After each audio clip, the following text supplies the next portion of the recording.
भाग से ही उत्पन्न होता है। हमारे आपके बीच में जो धड़कता है दिल, जो हृदय धड़कता है, जिसमें कंपन होता है, जिसको प्राण का कोष कहते हैं, वह प्राण का कोष हमारे शरीर के बाएं भाग में ही है। उस बाएं भाग से भगवान शिव अपनी परम्बा सृष्टि प्रकृति को उत्पन्न किए और सृष्टि के पालन करने के निमित्त, सृष्टि के आगे बढ़ाने के निमित्त भगवान विष्णु का उन्होंने श्री गणेश किया उत्पन्न।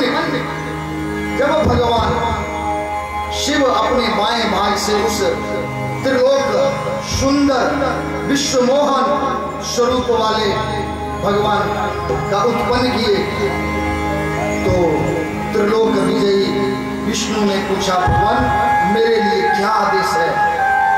मैं कौन हूँ? मेरा क्या नाम है? मेरा क्या काम है?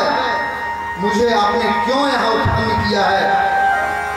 भगवान सदाशिव कहते हैं कि तुम समस्त जगत में व्याप्त रहोगे, इसलिए तुम्हारा नाम विष्णु होगा।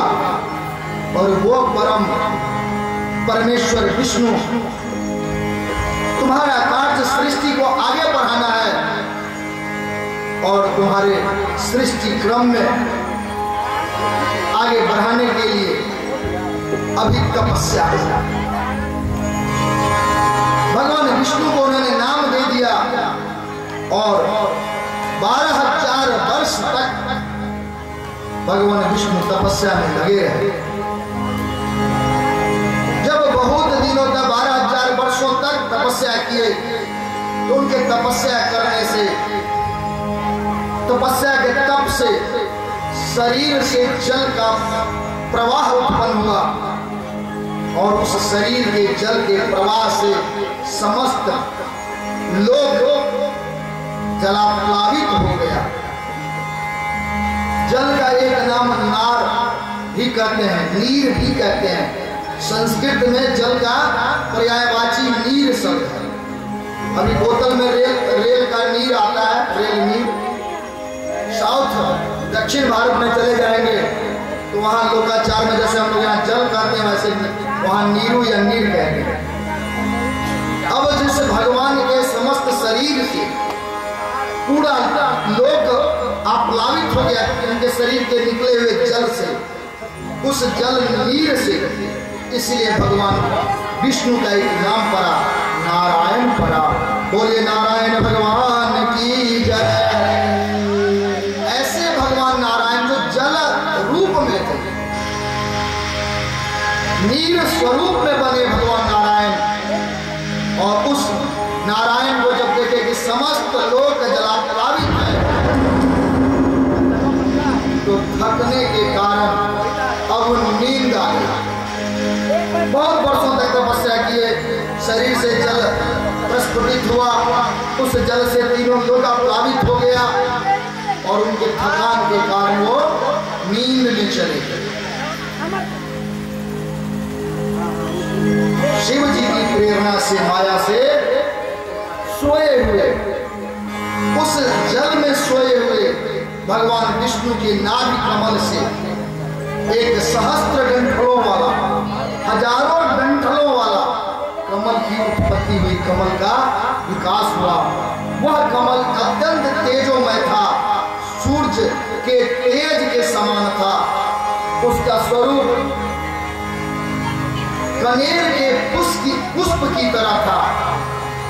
जिस प्रकार पीला कनेर का रंग होता है, उस पीले कनेर से उद्भाषित वह कमल पुष्प का प्रादुर्भाव हुआ और उस पर ब्रह्मा जी का जन्म कह सकते हैं, उस पर ब्रह्मा जी का आविर्भाव हुआ। ब्रह्मा जी का जब आविर्भाव हुआ तो उन्होंने चारों ओर देखा तो सिर्फ जल ही जल दिखाई दिया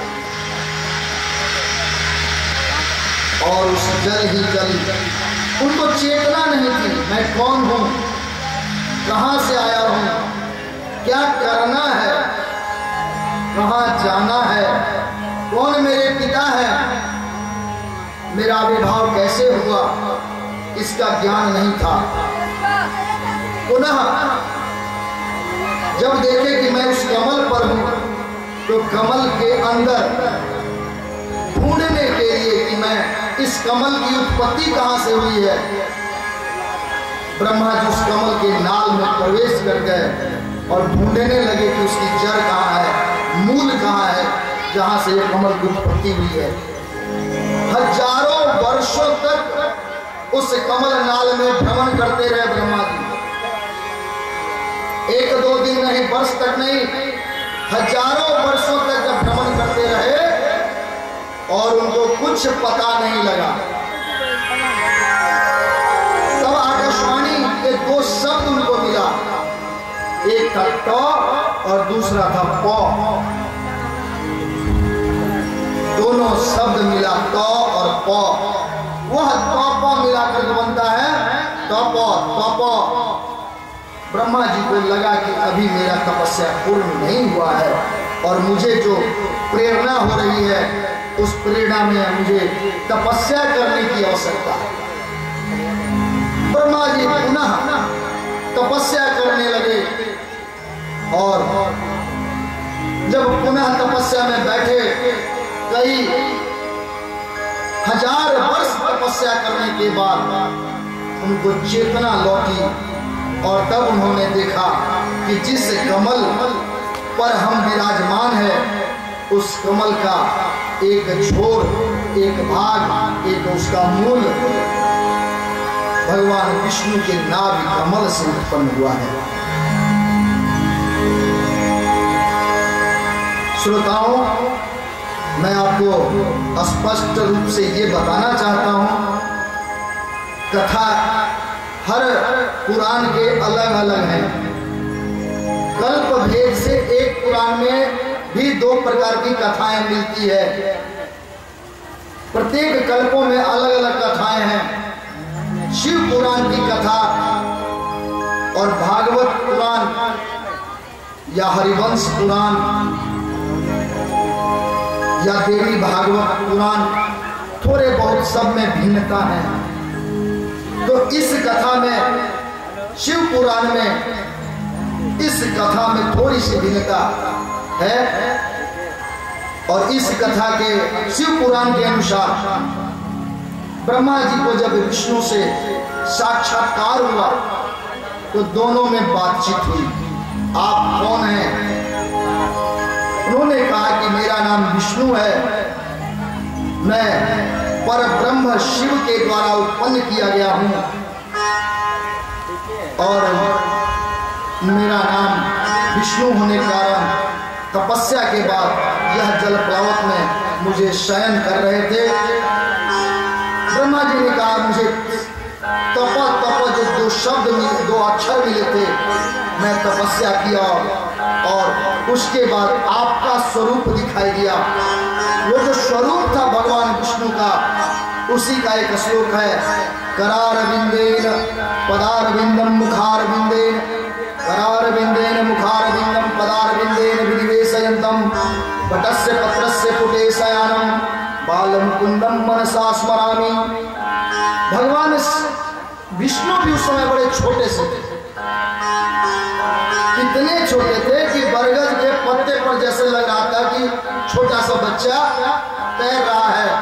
उसका एक हाथ मुख में था, एक पांव मुख में था और ऐसे जो अद्भुत भगवान विष्णु के तेज सदृश भगवान विष्णु से समुद्र में, उस जल में तैर रहे थे, वैसे भगवान विष्णु को देख करके ब्रह्मा जी स्तुति किए।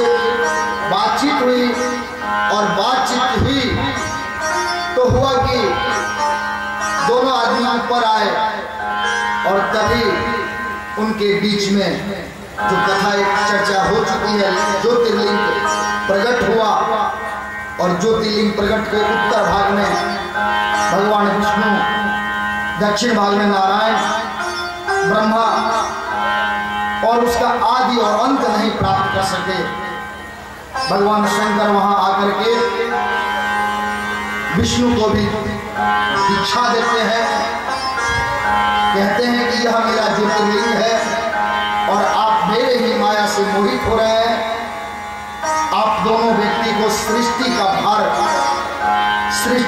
पालन करने का, सृष्टि का रचना करने का भाग मैं दे रहा हूं और आप लोग सृष्टि के करने के लिए आगे बढ़ें।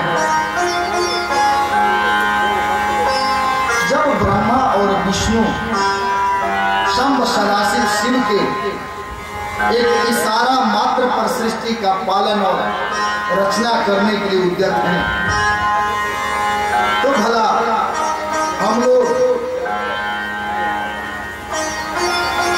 की जो शक्ति है उस परंपरा से जो चल रही उद्भाषित हो रही है, उस परम ब्रह्म परमेश्वर महादेव जी के शत शत प्रणाम करते हैं। उस चंद्रमौली भगवान शिव को मैं सहस्त्र सहस्त्र बार प्रणाम करता हूँ और इस प्रकार से शिव जी ब्रह्मा और विष्णु को आशीर्वाद देकर अपने अपने कार्य में लगा दिए हैं। ब्रह्मा उन भगवान शिव के ज्योतिर्लिंगों को 5 मंत्रों के रूप में उन्होंने देखा। कहते हैं कि एक तत्वमसी के रूप में भगवान शंकर को उन्होंने देखा। दूसरे उस 24 जो तत्व स्वरूप है, जो 24 वर्ण वाला गायत्री है, उसको भी उन्होंने साक्षात्कार किया। तीसरे पंचाक्षर मंत्र का साक्षात्कार किए। चौथे संवरण मंत्र का उन्होंने साक्षात्कार किए। पांचवें मृत्युंजय मंत्र का उन्होंने साक्षात्कार किया और उस मृत्युंजय मंत्र का साक्षात करके मृत्युंजय मंत्र का अभिप्राय है ऐसा मंत्र जिससे मृत्यु पर विजय प्राप्त किया जाए। और वो भगवान शिव चंद्रशेखर ही ऐसे शिव हैं जो पूर्ण रूप से आपको मृत्यु पर विजय प्राप्त कर सकते हैं। एक बार मृकंडू ऋषि के बहुत बड़े भक्त का नाम है, शिव भक्त है मृकंडू। उनको कोई पुत्र नहीं था, शिव जी के बड़े भक्त थे। तो जब बहुत दिनों तक पुत्र नहीं हुआ, उन्होंने शिव की आराधना की। जिनको पुत्र नहीं होता है तो पुत्र प्राप्ति के लिए भी शिव की ही आराधना होती है और पुत्र देने का काम शिव जी ही करते हैं। इसका 2-3 कारण शास्त्रों में मिलता है। एक तो वंश वृद्धि, अर्थात आपका कुल का वंश आगे बढ़े, इसके जो कारक हैं वो है पितर। तो जिसके घर में पितर दोष होता है उसका वंश आगे नहीं बढ़ता। पितर दोष होने से कुंडली में राहु और केतु से यह दोष देखा जाता है। तो जिसके घर में या जिसके खानदान में कुल में पितर दोष आ रहा है, उसके कुल में वंश की वृद्धि नहीं होती है। बच्चे होंगे भी तो अल्पायु होंगे और वो होकर के भी आयु उनको नहीं रहेगा। जन्म होते ही मास 2 मास 2 दिन 4 दिन 10 दिन 5 दिन 4 वर्ष में जाकर वो चले जाते हैं, नहीं रहते हैं, अर्थात वंश बढ़ता नहीं है। और पितर दोष को समन करने का एक ही उपाय है, वो भोले बाबा शिव जी हैं जो पितर दोष को दूर कर सकते हैं। नहीं तो पितर की पूजा से ही पितर दोष दूर होता है। अब मृकंडू ऋषि को कोई पुत्र नहीं था, बड़े दुखी हुए और शिव जी के चूंकि भोला बाबा बड़े भक्त थे तो उन्होंने बहुत तपस्या की। शिव जी प्रसन्न हुए। शिव जी ने कहा कि देखो, तुम्हारे कुंडली में, तुम्हारे हस्तरेखा में पुत्र तुम्हारे जीवन में नहीं लिखा हुआ, इसलिए व्यर्थ तुम्हारा तपस्या व्यर्थ है। तुम तपस्या मत करो और मैं ऐसे ही प्रसन्न हूं। पुत्र ही से ही गति होती है, ऐसी भी बात नहीं है। कहते हैं कि मृकंडू ऋषि की कहा गया शास्त्र में कि पुण्नाम नरकात त्रायते इति पुत्र। पुत्र वह है जो हमें पुण्नाम नरक से त्राण दिलाता है, रक्षा करता है, और हमें पुत्र है नहीं। शास्त्रों में यहां तक चर्चा है कि जिसको पुत्र नहीं है उससे देवता लोग अर्घ्य स्वीकार नहीं करते हैं, तो हमारा जीवन व्यर्थ जाएगा। हमारे पुत्र नहीं होने से यह जो कलंक है जिससे पितरों का संतुष्टि, पितरों को जल देने वाला मेरे कुल में कोई नहीं होगा, मेरे मरने के बाद मुझे कोई जल देने वाला नहीं होगा। शिव जी को अपने शास्त्रगत मत से उन्होंने प्रसन्न किया, स्तुति की, और भगवान शिव की स्तुति करने पर भगवान प्रसन्न हुए। कहे कि देखो पुत्र तो तुम्हारे यहाँ नहीं है, फिर भी तुम्हारी तपस्या से, तुम्हारी भक्ति से, क्योंकि भगवान भक्त के अधीन होते हैं। कोई भी भगवान हो, चाहे वो आदि शक्ति परम्बा हो, आदि सृष्टिकर्ता भोले बाबा हो, पालन करता विष्णु हो, नारायण हो, ब्रह्मा हो, या 33 करोड़ देवी देवता में कोई भी हो, भक्त के बस में सब भगवान, और भक्त के बस में रहने के कारण भक्त के नियम के सामने सब नियम बदल जाता है, क्योंकि भक्त के बस में है भगवान।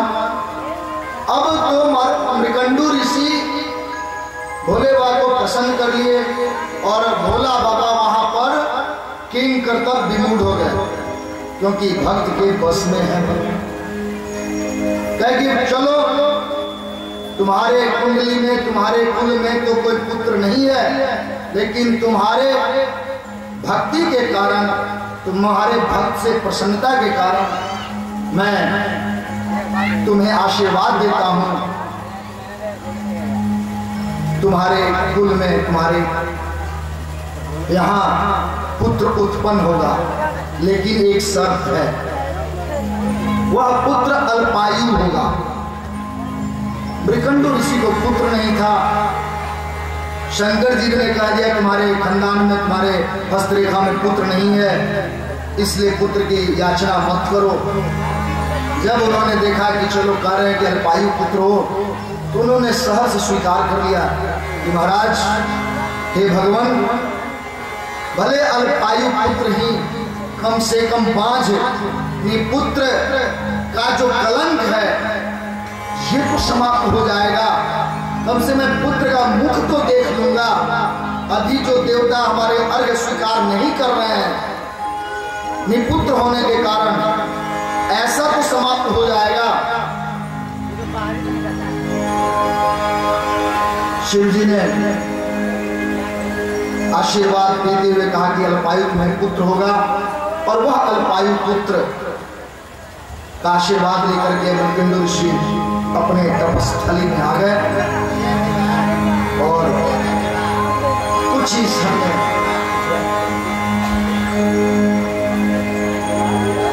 किस प्रकार एक भजन के माध्यम से हम लोग सुनते हैं। पुनः कथा आगे।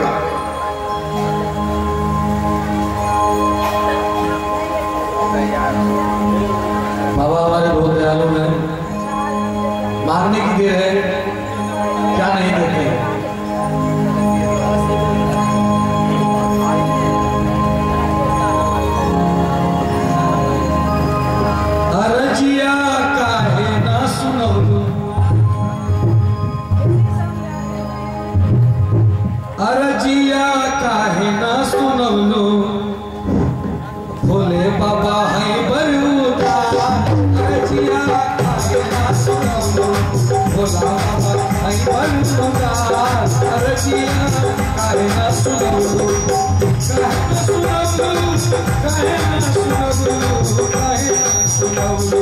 अरजिया काहे ना सुनवलो भोलावा भाई बरहुदा अरजिया काहे ना सुनवलो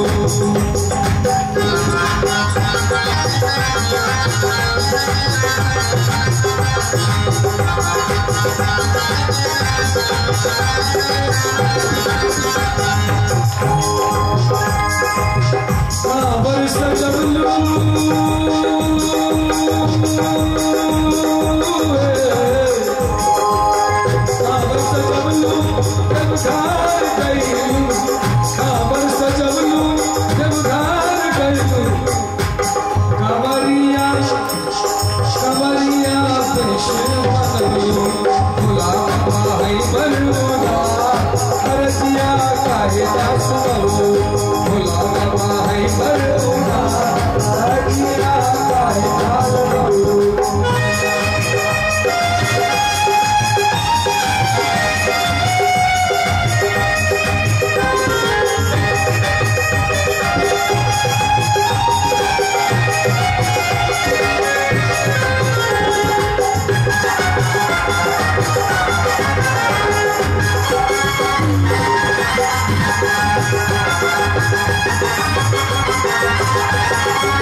किनको सुनाना आपने अपनी अर्जी बाबा भोलेनाथ से। भाई साहब स्लाइड को बंद करो आप। जिनको अपनी अर्जी सुनानी है बाबा भोलेनाथ से उठाएंगे दोनों हाथ ऊपर,